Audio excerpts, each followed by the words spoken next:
Fala e linguagem são dois processos que, apesar de se integrarem, são diferentes. Enquanto a linguagem organiza as mensagens que nós estamos tanto recebendo como expressando, a fala é um ato motor. E para que esse ato motor aconteça, é necessário que a programação motora que acontece lá no cérebro esteja acontecendo de forma correta, esteja sendo organizada de forma correta. Quando isso não acontece, muitas vezes nós vamos avaliar a criança e identificamos os transtornos motores de fala. Hoje, nós temos três principais diagnósticos de transtorno motor de fala. Nós temos as disartrias, nós temos os atrasos motores de fala e nós temos a apraxia de fala na infância. Todas essas alterações motoras, elas podem trazer alterações do neurodesenvolvimento, alterações emocionais, porque podem provocar uma ansiedade ao falar, uma vez que a criança fica com dificuldade de organizar a sua fala para ser compreendida.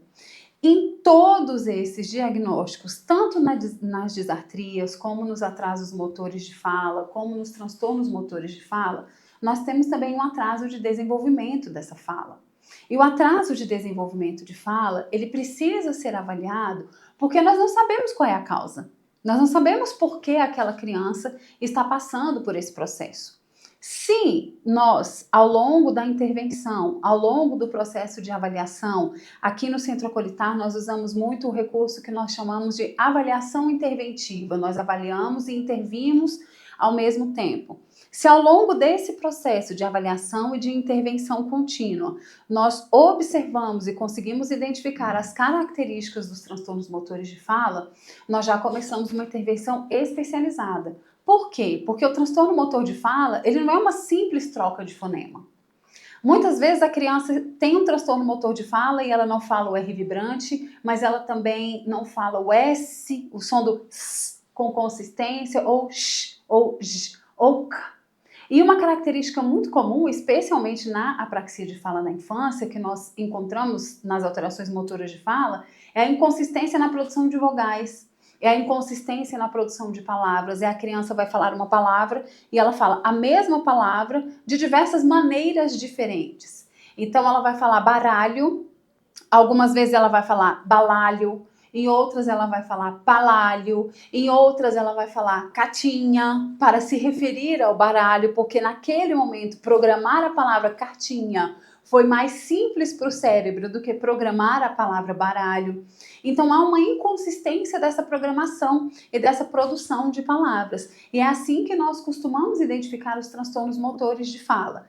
Existem alguns hábitos que podem piorar esses transtornos. Sucção digital, uso de chupeta e uso excessivo de mamadeira. São hábitos que podem prejudicar a programação motora da fala. Não são a causa, mas prejudicam. Qual é a causa, Larissa, então, desses transtornos motores de fala? Nós estamos falando qual é o porquê, por que isso acontece? Como outros transtornos do neurodesenvolvimento, os transtornos motores de fala são transtornos que acontecem e que se organizam ainda no período gestacional. Então, nós dizemos que aquela pessoa nasce com aquele transtorno do neurodesenvolvimento. E é um fato, ela nasce com o transtorno do neurodesenvolvimento que só aparece no seu processo de crescimento quando ela começa a ter a necessidade de se comunicar e de se comunicar com mais eficiência.